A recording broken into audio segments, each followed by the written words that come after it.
Hands up, everybody.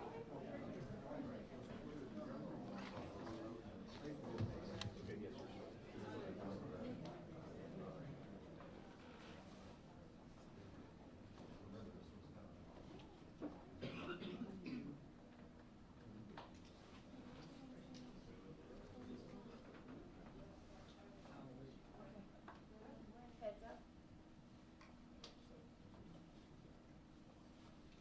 Hey, Mr. Chairman.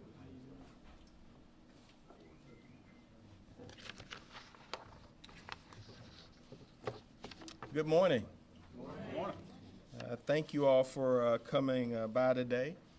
As I think everyone knows, Winter Storm Helena is en route to our city and our region, and we just wanted to make sure that we were speaking with a coordinated voice and giving a clear message to the citizens of the city of Atlanta and sharing information that has come from our state and our regional partners as we get through today, tomorrow, and Sunday. The weather forecast calls for a significant snow and ice event beginning tonight and continuing over the weekend. We've been monitoring this storm for about 30 hours now, and it continues to appear to become more and more severe. I've called this press conference because it's important for people to have an opportunity to hear where the regional leaders are. Right now, to the best of our knowledge, we expect road conditions to turn hazardous this evening and remain that way through Saturday and Sunday. The city of Atlanta is currently at level 3 emergency response with regard to salting, plowing, contractors, and other resources. Our response has been led capably by our emergency response leader, Rhea Aiken, who you will hear from shortly. What does level 3 response mean? It means our plows and brine spreaders will be operating on 12-hour shifts around the clock and throughout the storm until all city roads are drivable. We will apply additional salting after plowing and brining in order to prevent the hard freezing of roads during what's expected to be a very cold Saturday, which is not going to be helpful to our efforts. I want to emphasize to our media partners and our residents that the City of Atlanta has been planning our winter storm preparation under the able leadership of Richard Mendoza for months now. We take advanced storm planning very seriously, and it's been an ongoing discussion at City Hall. I want to thank the Dean of the Atlanta City Council, Councilmember C.T. Martin, for joining us today. Senior staff from every department in city government have also participated. In recent weeks, we have been fine-tuning our response to various winter weather scenarios, and today we have 100 pieces of equipment that are prepared to move into action once the city has been cleared. We're now mobilizing for a full and vigorous response to any snow accumulation and ice conditions. We anticipate full mobilization by 4:15 to 4:30 p.m. today. So these are the things that we have been doing. It is critical that we maintain the safety and drivability of our roadways, especially the access to emergency facilities such as hospitals, police stations, fire stations, and warming shelters. Once the snow starts falling, the Department of Public Works will ensure that priority roads are clear and passable. What we want to do today is to ask respectfully that everyone stagger their departures from the city of Atlanta. Once again, I repeat, we need for everyone to stagger their departures. We don't want anyone within the sound of our voice to simply get up and leave. Consistent with that, at 11:30 a.m., we would like for our schools to begin releasing their students. I know that school systems are independent, but our recommendation is that if you're a parent with a child that you need to connect with, that you make arrangements to start leaving at 11:30. We're asking private sector employers within the city of Atlanta to allow their employees to leave at 12:30. So that's an hour after parents get to go and connect with their children. And then after that time, the city of Atlanta will release our employees, our non-essential employees, at 1:30. Our goal, including the goal of the state, is to have everyone off of metropolitan Atlanta roadways by 4 p.m. The governor's office is allowing non-essential state partners to leave at noon. And the governor's direction is that all non-essential state employees should be home by 4 p.m. In terms of the 100 pieces of equipment that I referenced, they include 40 snow plows, 12 salt spreaders, and 8 brine spreaders. We have 2,000 tons of salt, 1,500 tons of aggregate, and 10,000 gallons of salt brine ready to be dispersed. More is readily available if needed. So we are prepared in that regard to get through this weekend. We are at maximum salt and fuel storage levels, and we have the ability to replenish as soon as we need to. Private contractors have already been contacted and are on standby if additional resources are required. Our residents can help us get through this storm in a few ways. Thank you for giving me an opportunity to separate my notes with a little theme music. For starters, it's critical to stay well informed and help keep tabs on our children, the sick, and the elderly. We are asking that folks follow my Twitter account and social media accounts. My account is @KasimReed, and I will be tweeting, Facebooking, and Instagramming throughout the day. We also encourage everyone to use Notify ATL. I am signed up on Notify ATL. It is a terrific resource. It's the emergency notification system for folks who live and work in our region. This system provides up-to-the-minute information on weather conditions, road closures, and various aspects of our response. You can sign up for Notify ATL, no theme music right now. You can sign up for Notify ATL at www.atlantaga.gov/Notify ATL at no cost. As always, we urge residents to secure adequate food and fuel in case of an extended storm. Our recommendation is that you get 3 days of food in your home. We also recommend that you have a 3-day supply of water. Please use common sense when considering any trips and make sure they're trips that you absolutely have to make. Anytime we're faced with freezing precipitation, we ask folks to stay off the roads so our crews who will be working 12-hour shifts can have access to them.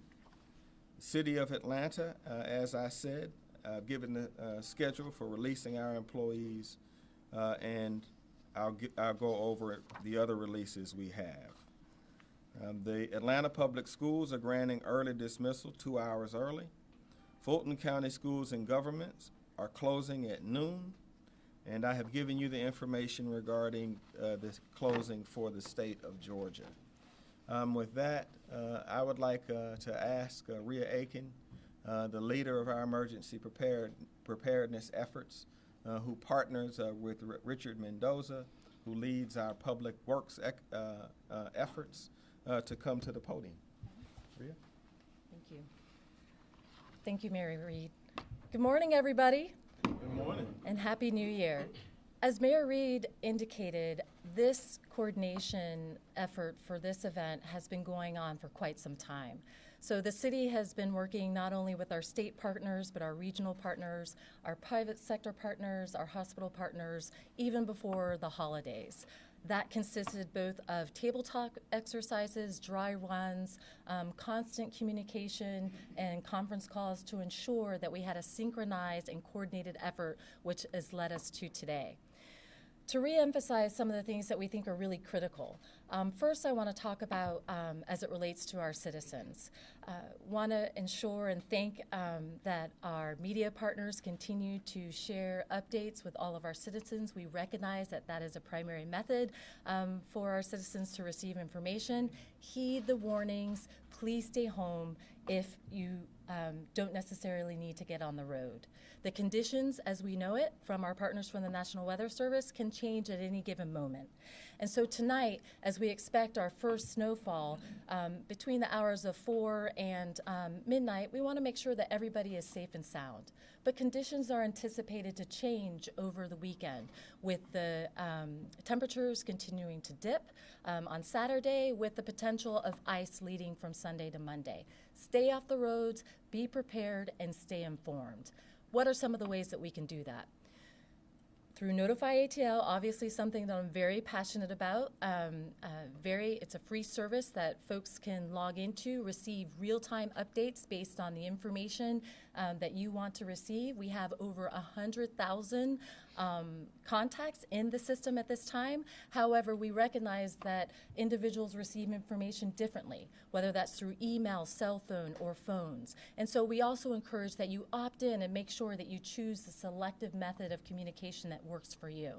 We also are implementing another program as such that with our multicultural communities, our Welcoming Atlanta team has partnered with Emergency Preparedness to ensure that we can send Spanish notifications for native Spanish speakers that wish to receive information in Spanish.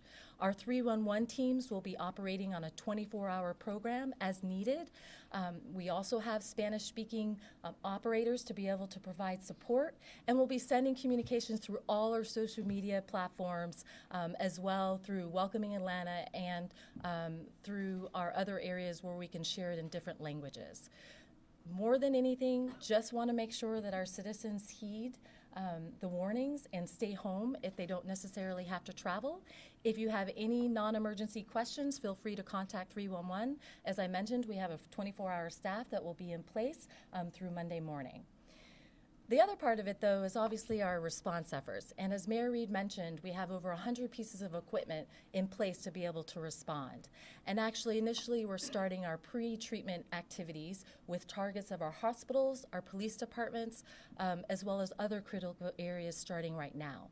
But to ensure that we can provide the level of support that is required to support and clear the roads, again, just want to reemphasize that folks heed to the staggered release schedule and that you get yourselves home safely so that our state partners, our regional partners, and the city can go ahead and correct with our response. With that, I will turn it over to Chief Shields, all right, and answer any questions we may have. Thank you. Good morning.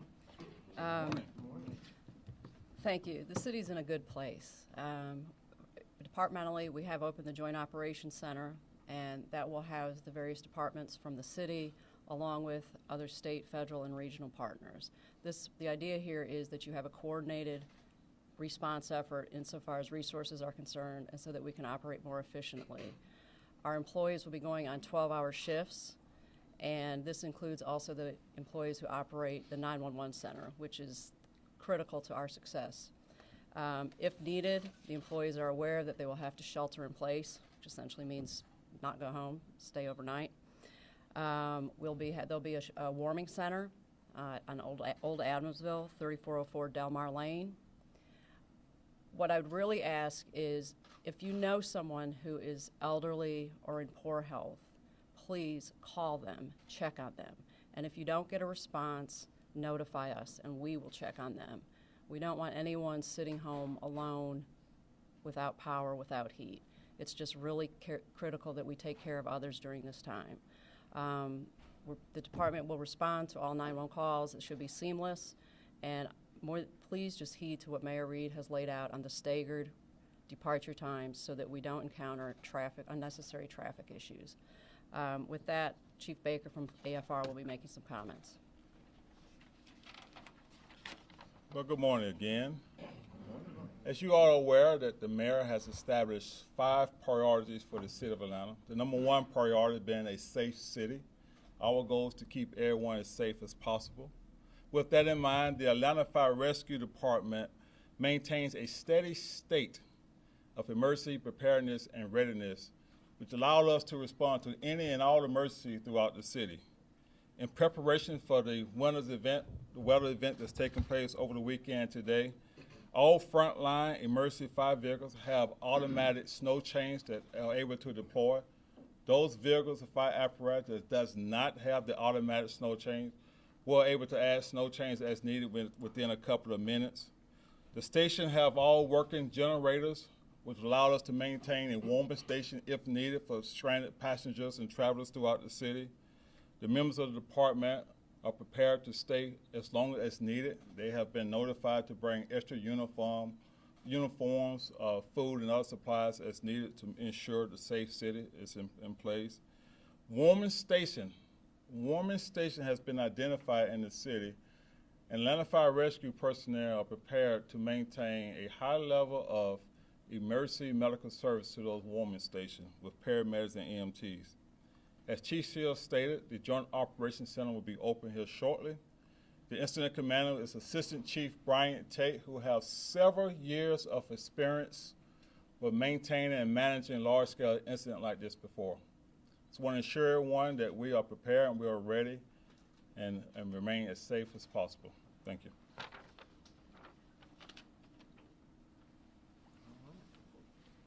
Mary, Any I know, of questions? course, when we think about winter weather, everybody thinks back to 2014, and I know the goal is to keep that from ever happening again. If you could pinpoint perhaps the biggest change between that response at that time and now, what would you say would be the biggest change from what you saw?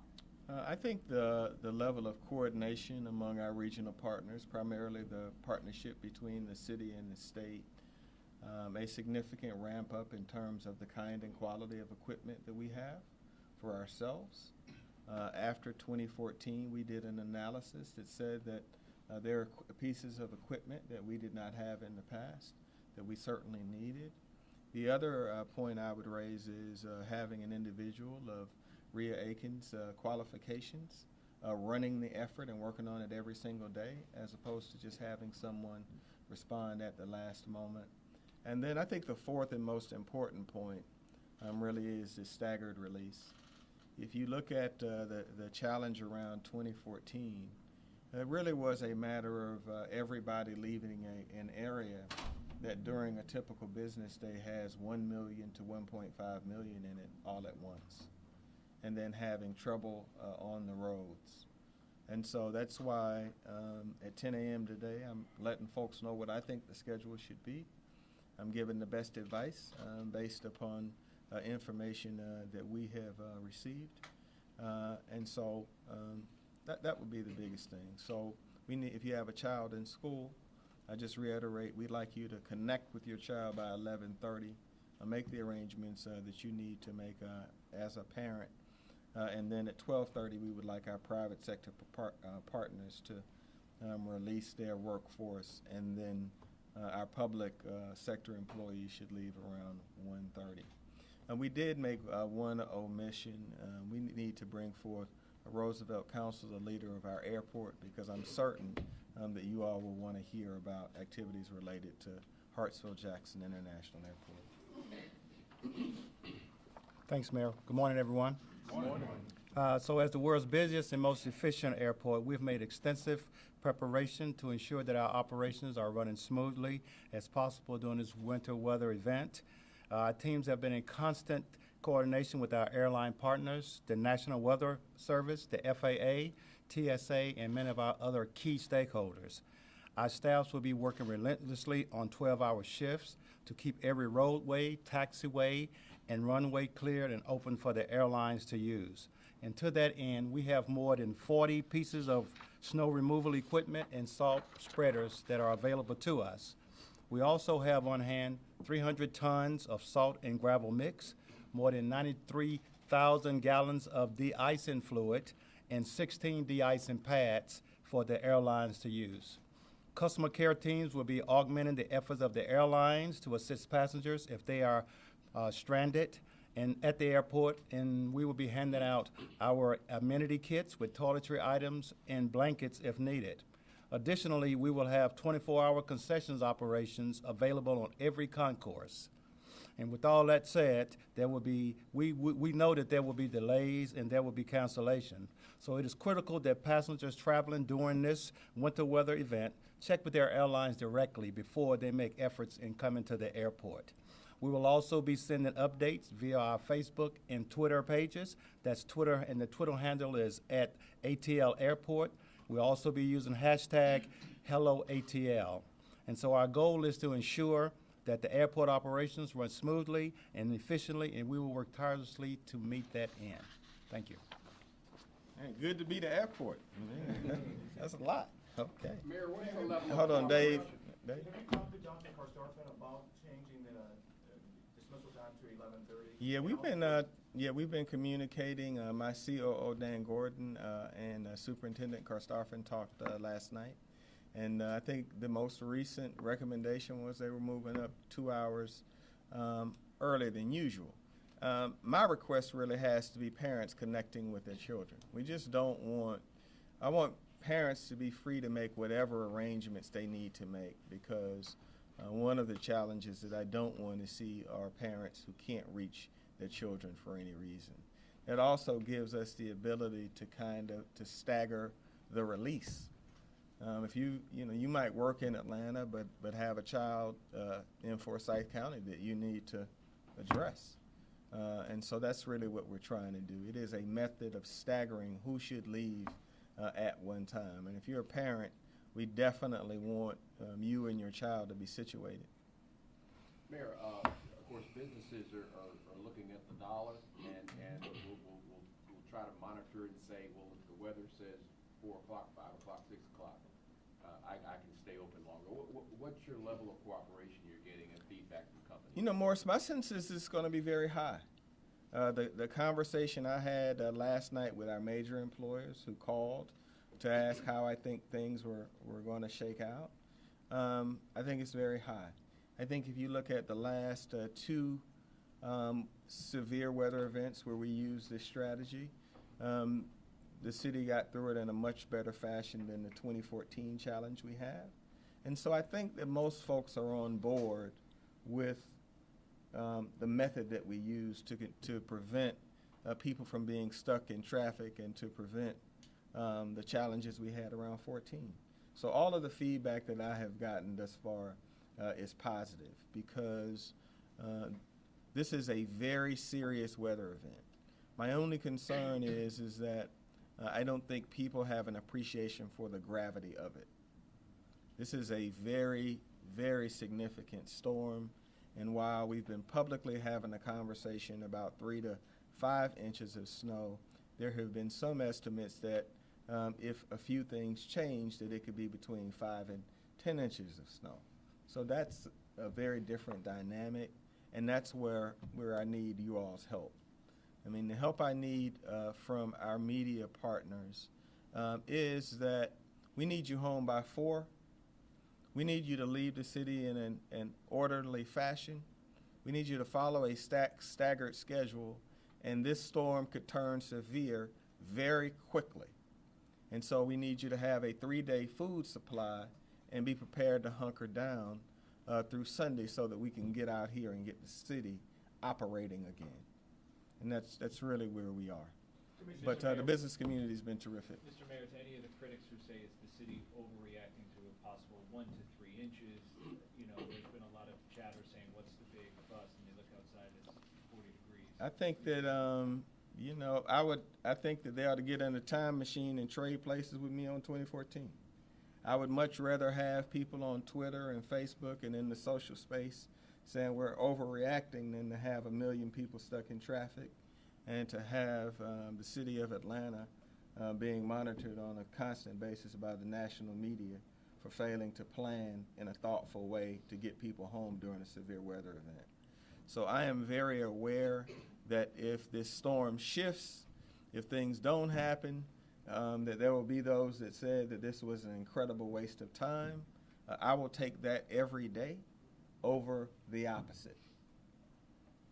Commissioner Mendoza and Director Aiken, you've done some dry runs in the last couple of months. Give us an idea of how those have gone and how prepared are you? How do you feel? Yeah, most certainly. Actually, our first dry run exercises and tabletop exercises began as early as last September. And we have quite a bit of experienced personnel from past storm events. If you recall, last year in 2015, we actually mobilized and applied a response to 2 non-events, if you will. And that went very successfully. As the mayor stated, the releases last year were a lot more orderly, allowed our trucks to get on the roads. And we followed up those tabletop exercises with actual dry run exercises where our operators actually get in the equipment that they're operating today and go out and drive their routes and also simulate the removal of snow. So our folks are ready, they know the drill, and they're out there exercising it right now. Thank you, Richard. The only thing that I would add is that to ensure that we're providing real-time information to our citizens, we're also ensuring that as we're clearing the roads, that's documented on our external mapping site. So again, would really like to encourage folks to go to 311 where they can see real-time information about the routes that are being cleared. And then the other aspect of that reinforce the coordination aspect of our overall response is that we are using technology through WebEOC to not only communicate within our 40 departments that are providing first level response, but also with our state, regional, hospital partners, as well as our warming centers. Okay. Does anyone have anything else? Can you talk about the cameras? You've got more cameras right now. How will that help you guys identify problem areas or if you have potential problem areas? I'll let the leader on camera technology, our police chief, led the effort around the That'll be fix. my new title. The cameras are wonderful. They can, where they are, they can give us real time, not just the weather, but if there's a traffic issue, if there's an accident. So we utilize them regularly, and in an incident like this, it's not their traditional usage. Obviously, they're more frequently used to deter and detect crime, but on an event like this, it's phenomenal to have and to be able to if Commissioner Mendoza needs a certain area, wants feedback on it, we can look in, provide that feedback real time. So yes, hugely beneficial. Mr. Mayor, if you could, you touched on this earlier, but how much more prepared is the city of Atlanta today as opposed to 3 years ago? I'd probably say 75% more prepared. 3 years ago, we didn't have a significant supply of severe weather equipment on hand. 3 years ago, we didn't have a readily available team of contractors to be force multipliers for us.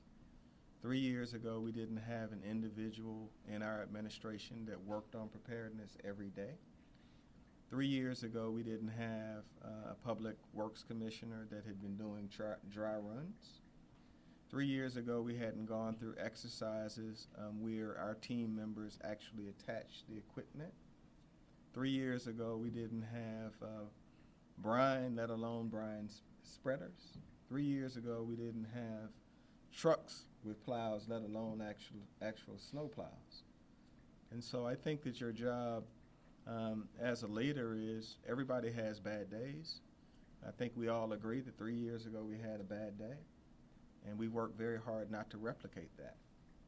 And we learned from that experience, and we're trying to be better. And I think that the intervening events between 14, we've just done markedly better, and that's what we're trying to do today. And so we will take all of the criticism and hits that come with being accused of overly preparing. Thank you all so much. I think that's the last question. I really appreciate you giving us your time. Thank you.